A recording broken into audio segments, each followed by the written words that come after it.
المؤمنين والمؤمنات يسعى نورهم بين أيديهم وبأيمانهم يقولون ربنا أتمم لنا نورنا واغفر لنا إنك على كل شيء قدير يوم يقول المنافقون والمنافقات للذين آمنوا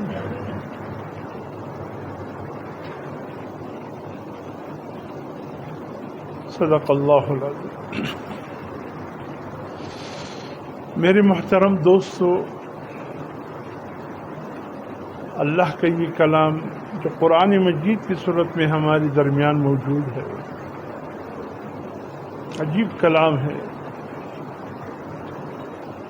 اللہ رب العزت نے ہر دور کے انسانوں کی رہنمائی اس قرآن کے ذریعے فرمائی، اس انداز سے کہ کوئی تشنگی باقی نہ رہے، نہ دنیا کی زندگی کے حوالے سے، نہ قبر حشر پلصراط کے حوالے سے، نہ اللہ تک پہنچنے کے بعد بھی کوئی یہ نہ کہے یا اللہ کوئی سمجھانے والا نہیں آیا، ورنہ شاید آج ہم بھی پکے مسلمان ہیں۔ یہ جس سورت کی میں نے آیت تلاوت کی، اس سورت کا نام ہے سورۃ حدید۔ سورۃ حدید، حدید کی معنی ہے لوہے کے، اور یہ سورت کہاں پر آیا ہے؟ یہ 27 پارے کا اختتامی سورت ہے۔ اس کے بعد 28ویں پارے کا آغاز ہے سورۃ مجادلہ، وہاں سے پھر سورہ آخر شروع ہوتا ہے۔ سورۃ حدید قرآن حکیم کی 57ویں سورت ہے۔ سب یہاں 57ویں سورت ہے،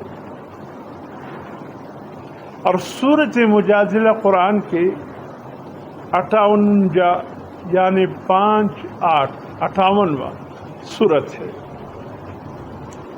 یہاں پر سورت کے حساب سے قرآن مجید کا نصف ہے، درمیان۔ سورۃ حدید پہ 57 سورت پورے ہو جاتے ہیں، اور باقی 57 سورت سورۃ مجادلہ سے شروع ہو جاتے ہیں۔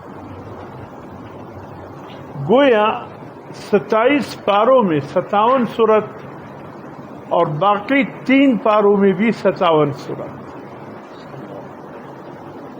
یہ بالکل بیچ ہے، درمیان۔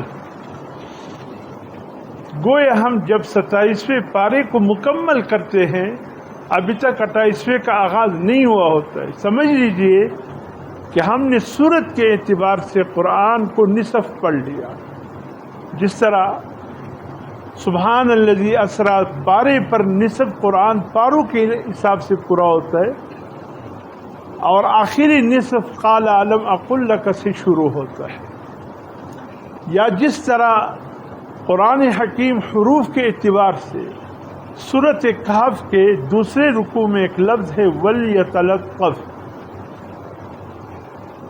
وَلْيَتَلَطَّفْ، یہ لفظ اصحاب کہف کے منہ سے نکلے تھے۔ یہاں پر حروف کے اعتبار سے وَلْيَتَلَطَّفْ، یہ طوا پر حروف کے اعتبار سے قرآن نصف مکمل ہو گیا، اور لطف یعنی اس کا درمیان، اس سے آگے آخری نصف حروف کے اعتبار سے شروع ہوتا ہے۔